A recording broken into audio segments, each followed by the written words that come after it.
요즘에 LG화학이 바닥을 찍고 솔솔 올라오는 기미가 나타나고 있는데 화학, 에너지 기업들에 대해서 알아보는 시간입니다. 케미컬 에너지 투자자문의 차홍선 대표 모셨습니다. 어서 오세요. 예, 안녕하십니까. 네, 앞서서 잠깐 LG화학 이야기를 했는데 사실 LG화학의 주가의 흐름이 그다지 좋지는 않았어요. 지난해 고점에서 쭉 우하향을 하다가 요즘에 약간 추세를 전환하나 싶은데 이와는 반대되는 흐름이 나타났던 미국 기업이 레이크 케미칼이라고 들었거든요.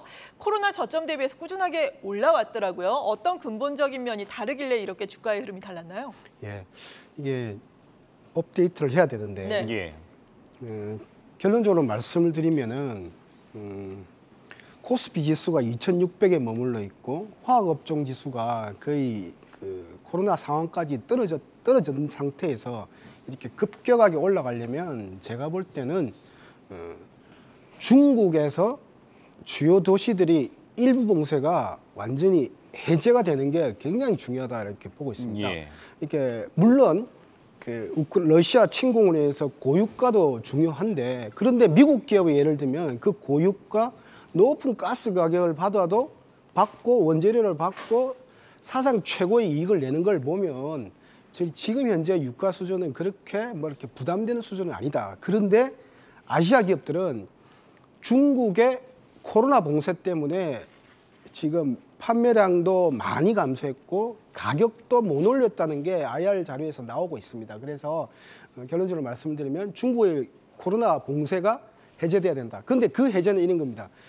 이 그림을 보시면 알겠는데 이게 붉은색이 LG화학 그림이고 그러니까 파란색이 웨스트레이크 미국 기업입니다. 그러니까 둘 다 대표적인 NCC 크래커들인데 에틸렌을 생산하는 기업들인데 이렇게 지금 현재는 B 단계에 있는데 원래 A 단계로 설명하면 A 단계 어떤 일이 벌어지냐면은 미국도 백신을 만들었고 파이자 모더나를 만들었고 중국도 사백신을 만드는 겁니다. 시노백, 시노팜이라는 백신을 만들면서 오히려 백신은 7월 달에 나왔어요. 2020년 7월 달에 나오면서 중국은 더 빨리 경기 회복을 합니다. 그래서 중국에 가장 영향을 받는 LG화학 같은 경우가 급등을 하죠. 물론 일부는 전기차 배터리다 할 수도 있는데 NCC 크래커 기업들도 다 이때 A 시기에는 중국 백신이 돌아가면서 중국의 경제가 활성화되면서 급등을 했고 미국 기업들도 급등했습니다.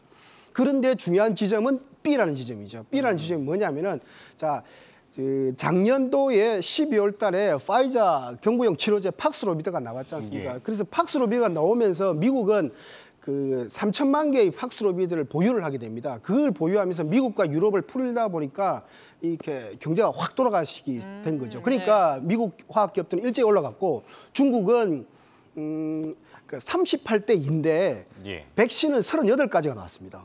그런데 경구용 치료제 딱 2가지가 나왔습니다. 경구용 치료제가 어려워요. 그래서 중국이 파이자의 팍스로비드를 긴급 승인을 합니다.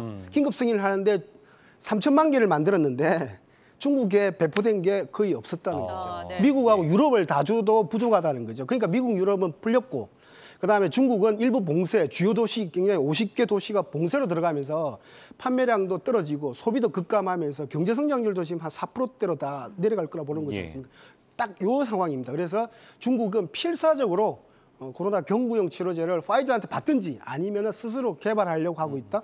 근데 이제 지금 현재 삼성이 한 4개 정도가 들어가 있으니까 딱 요 상황이다 이렇게 보시면 될 것 같습니다. 그렇다면 대표님 이 미국의 웨스트레이크 케미칼과 LG화학 지금 비교를 해주셨는데 그러면 좀 어떤 투자 전략을 가져가면 좋을까요? 제가 볼 때 딱 2가지를 보셔야 될 것 같아요. 첫 번째는 미중 금리 전쟁인데 지금 보시면 알겠지만 미국의 기준금리는 올라가고 있습니다. 그래서 수요 견인 인플레이션, 그다음에 공급 견인 인플레이션을 잡기 위해서 금리가 올라가다 보니까 웨스트레이크 쪽도 이렇게 고점 부분에서 조금씩 떨어지고 있어요. 그런데 중국입니다. 중국의 기준금리는 오히려 인하 있죠. 왜냐하면 금리를 인하하는 쪽에 따라가야 된다. 저는 이렇게 보거든요. 그래서 지금보다는 미국보다는 오히려 화학 쪽 같은 경우는 중국 쪽을 봐야 된다고 생각되고 있고 두 번째는 경구용 치료제입니다. 아까 말씀드린 대로 38대2 구조로 코로나 경구용 치료제는 굉장히 어렵습니다. 어렵는데 지구에서 딱 2개밖에 안 나왔잖아요.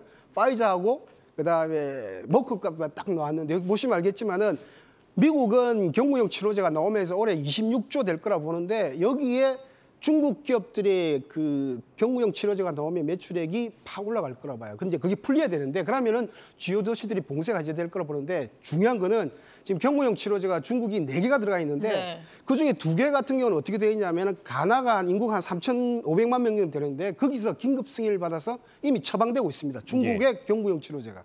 그다음에 우즈베키스탄에 한 3천만 명 되는데 거기도 긴급 승인 받아서 처방되고 있습니다. 네. 자체적으로 중국 내에서는 처방되지 않고 있어요. 그런데 네. 이틀 전에 삼상 결과가 나왔는데 결과가 잘 났어요. 예를 들면 퇴원 속도 시간을 줄였다는 걸로 나와 있거든요. 그래서 제가 볼 때는 한 1개월, 2개월 안에 2개 정도는 승인이 떨어져도 전혀 이상하지 않는 분위기 때문에 경구용 치료제가 중국에 승인 떨어져서 한 뭐 1억 명이든 1억 개든지 2억 개 정도가 생산량을 확보하는 순간 제가 볼 때는 코스피 지수도 그렇고 화학도 그렇고 굉장히 그 트리거 큰 촉매자가 될 것이다 이렇게 보고 있습니다. 네. 그렇다면 좀 두 기업 중에 어떤 기업? 저는 한국 화학기업이 좋습니다. 네. LG화학이 좋다라는 말씀이시네요. 네, 그렇습니다. 알겠습니다. 그러면 오늘은 미국의 웨스트레이크 케미칼과 한국의 LG화학에 대해서 알아봤습니다. 지금까지 차홍선 케미칼 에너지 투자자문 대표였습니다. 말씀 고맙습니다. 네, 감사합니다.